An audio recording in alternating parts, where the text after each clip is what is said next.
Hello friends, मैं आंचल आपके online institute अवगत पाठशाला में आप सबका स्वागत करती हूँ।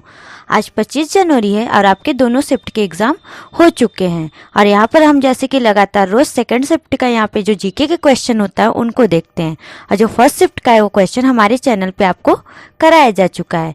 तो चलिए शुरू करते हैं। यहाँ पे आज आपके जो 25 जनवरी के सेकंड शिफ्ट में जीके के कुछ क्वेश्चन आए हैं उनको देखते हैं।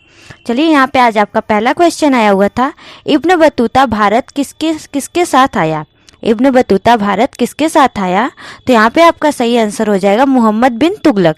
मोहम्मद बिन तुगलक के साथ इब्न बतूता भारत आया था। आगे आपका क्वेश्चन आया हुआ था, कोच को कौन सा पुरस्कार दिया जाता है। कोच को कौन सा पुरस्कार दिया जाता है? तो यहाँ पे आपका सही आंसर हो जाएगा द्रोणाचार्य पुरस्कार। उनको कौन सा पुरस्कार दिया जाता है? द्रोणाचार्य पुरस्कार दिया जाता है। आगे आपका क्वेश्चन आया था, वित्तीय आपात किस अनुच्छेद में है। वित्तीय आपात किस अनुच्छेद में है? तो यहाँ पे आपका सही आंसर हो जाएगा अनुच्छेद 360। अनुच्छेद 360 में क्या दिया गया? वित्तीय आपात के बारे में दिया गया है। अगर यहीं पे अगर साथ में बात करें हम, जैसे जो राष्ट्रीय आपात लगता है तो राष्ट्रीय आपात किस अनुच्छेद 352 के तहत, और यहीं पे अगर राज्यों में जो राष्ट्रपति शासन लगता है वो किस 356 के साथ। तो राष्ट्रीय आपात 352 के तहत, राष्ट्रपति शासन 356 के तहत, और वित्तीय आपात की बात करें तो किस अनुच्छेद के तहत आ जाएगा? 360 के तहत। तो ये आपके, और अभी तक बात करें वित्तीय आपात की तो अभी तक भारत में एक बार भी वित्तीय आपात नहीं लगा हुआ है। तो यहाँ पे आपका सही आंसर क्या हो जाएगा? अनुच्छेद 360 के तहत। चलिए आगे बढ़ते हैं। आगे आपका क्वेश्चन आया था, दांडी मार्च कब शुरू हुआ था। दांडी मार्च कब शुरू हुआ था?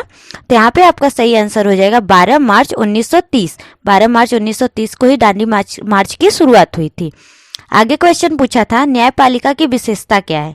न्यायपालिका की विशेषता क्या है? तो यहाँ पे आपकी न्यायपालिका की विशेषता होगी, न्यायपालिका कार्यपालिका से स्वतंत्र रहती है। न्यायपालिका क्या रहती है? कार्यपालिका से स्वतंत्र रहती है। यही न्यायपालिका की विशेषता हो जाएगी। आगे आपका क्वेश्चन आया था, सीपीयू का सॉफ्टवेयर पार्ट कौन सा है। सीपीयू का सॉफ्टवेयर पार्ट कौन सा है? तो यहाँ पे सही आंसर क्या हो जाएगा? यहाँ पे आपके ऑप्शन में था मॉनिटर, माउस, मेमोरी, प्रोग्राम। तो यहाँ पे आपका सही आंसर जो सीपीयू का सॉफ्टवेयर पार्ट है वो प्रोग्राम है। तो यहाँ पे सही आंसर क्या हो जाएगा? प्रोग्राम यहाँ पे आपका सही आंसर हो जाएगा। आगे आपका क्वेश्चन पूछा था, काली मिट्टी कहाँ पाई जाती है। काली मिट्टी कहाँ पाई जाती है? तो यहाँ पे अगर आपके जो भी ऑप्शन में दिए रहे होंगे तो वहाँ पे महाराष्ट्र और गुजरात, सबसे ज़्यादा महाराष्ट्र में, उसके बाद गुजरात में, महाराष्ट्र और गुजरात में ही काली मिट्टी पाई जाती है। तो ऑप्शन के अकॉर्डिंग आपको टिक करना था। तो यहाँ पे आपका महाराष्ट्र और गुजरात हो जाएगा काली मिट्टी के जहाँ पाई जाती है। आगे आपका क्वेश्चन है, कौन सा वन क्षेत्र संरक्षित क्षेत्र में आता है। कौन सा वन क्षेत्र संरक्षित क्षेत्र में आता है? तो आपके ऑप्शन में था काजीरंगा। तो काजीरंगा यहाँ पे आपका सही आंसर हो जाएगा। आगे आपका क्वेश्चन पूछा था, स्मॉल पॉक्स वैक्सीन की खोज किसने की। स्मॉल पॉक्स वैक्सीन की खोज किसने की? तो यहाँ पे आपका सही आंसर हो जाएगा एडवर्ड जेनर। एडवर्ड जेनर ने ही क्या किया था? स्मॉल पॉक्स वैक्सीन की खोज की थी। आगे क्वेश्चन आया था, लेयर ऑफ एटमॉस्फेयर का जो क्रम लगाने के लिए कहा था कि आपको जो दिया हुआ था लेयर, उस पर क्रम लगाना था। तो यहाँ पे आपका सही क्रम हो जाएगा, पहले सबसे ऊपर कौन हो जाए? सबसे पहले क्या है, नीचे क्या आएगा? ट्रोपोस्फियर। उसके ऊपर क्या हो जाएगा? स्ट्रेटोस्फियर। फिर उसके ऊपर क्या हो जाएगा? मेसोस्फियर। और उसके ऊपर क्या हो जाएगा? थर्मोस्फियर।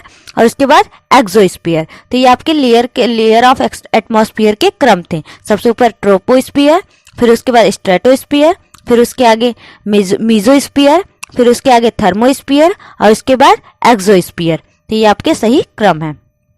चलिए आगे आपका क्वेश्चन, अनुच्छेद 368 किससे संबंधित है। पूछा था अनुच्छेद 368 किससे संबंधित है। तो यहाँ पे आपका सही आंसर हो जाएगा संविधान संशोधन से। संविधान संशोधन से अनुच्छेद 368 से संबंधित है। इससे पहले आपके कोई शिफ्ट में पूछ लिया था कि संविधान संशोधन किस अनुच्छेद में दिया गया है, तो वहां पे आपका 368। आज उल्टा क्वेश्चन पूछ लिया कि अनुच्छेद 368 किससे संबंधित है, तब भी यहाँ पे आपका आंसर क्या हो जाएगा? संविधान संशोधन से। चलिए आगे आपका क्वेश्चन पूछा था, माइक्रोचिप किस चीज से बनती है। माइक्रोचिप किस चीज से बनती है? तो यहाँ पे आपका सही आंसर हो जाएगा सिलिकॉन। सिलिकॉन से बनता है माइक्रोचिप। चलिए आगे बढ़ते हैं। आगे आपका क्वेश्चन आया था, इनमें से कौन सा हार्मोन फीमेल में पाया जाता है। इनमें से कौन सा हार्मोन फीमेल में पाया जाता है? तो फीमेल में जो आपके हार्मोन पाए जाते हैं वो होते हैं प्रोजेस्टेरॉन और एस्ट्रोजन। कौन कौन से? प्रोजेस्टेरॉन और एस्ट्रोजन। तो इसमें से आपका जो सही ऑप्शन में रहा होगा वही आपको टिक करना था। तो यहाँ पे कौन कौन सा पाया जाता है, प्रोजेस्टेरॉन और एस्ट्रोजन, यहाँ पे आपका सही आंसर हो जाएगा। आगे बढ़ते हैं, आगे क्वेश्चन आया हुआ था नई मंजिल योजना किससे रिलेटेड है। नई मंजिल योजना किससे रिलेटेड है, तो यहाँ पे आपका सही आंसर हो जाए अल्पसंख्यकों के प्रगति और सशक्तिकरण से। नई मंजिल योजना किससे संबंधित है, अल्पसंख्यकों के प्रगति और सशक्तिकरण से संबंधित है।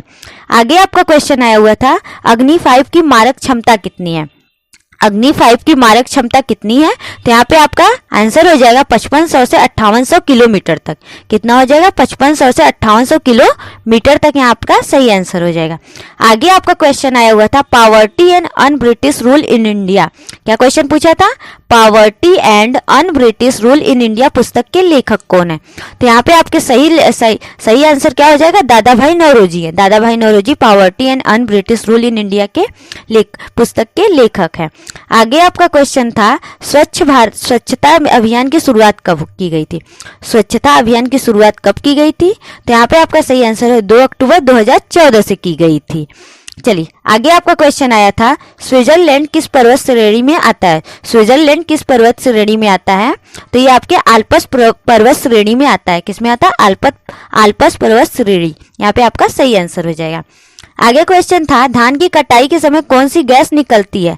धान की कटाई के समय कौन सा गैस निकलती है, तो यहाँ पे आपका सही आंसर हो जाएगा उस समय मीथेन निकलती है। मीथेन गैस यहाँ पे आपका सही आंसर हो जाएगा।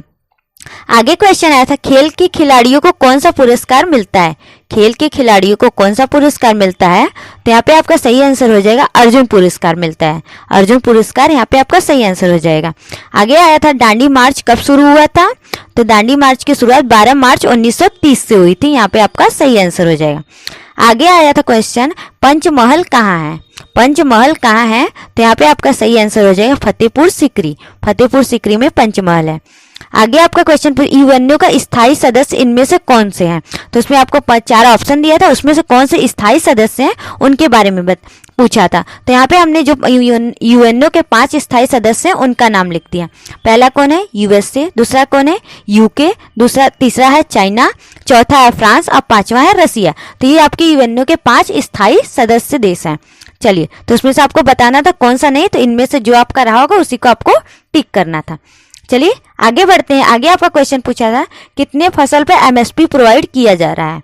कितने फसल पर एमएसपी प्रोवाइड किया जा रहा है, तो वर्तमान डेटा से देखा जाए तो 22 फसलों पर एमएसपी प्रोवाइड किया जा रहा है।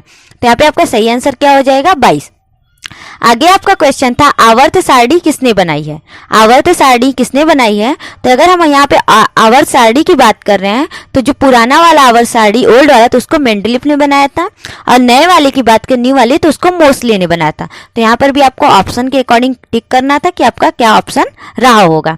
तो ये हमारे कुछ क्वेश्चन थे जो 25 जनवरी के सेकंड शिफ्ट में आए हुए थे, और इसको लगातार देखते रहिए। बीच बीच में देखिए रिपीट हर बार क्वेश्चन कर ही दे रहा है, तो लगातार ऐसे देखते रहिए और इसको शेयर करते रहिए। तो चलिए अभी तक हमारे वीडियो को जिसने लाइक नहीं किया तो लाइक कर दें, शेयर कर दें, और हमारे चैनल पे जो है उसको सब्सक्राइब कर दें। तो मिलते हैं अगले वीडियो में, तब तक के लिए धन्यवाद।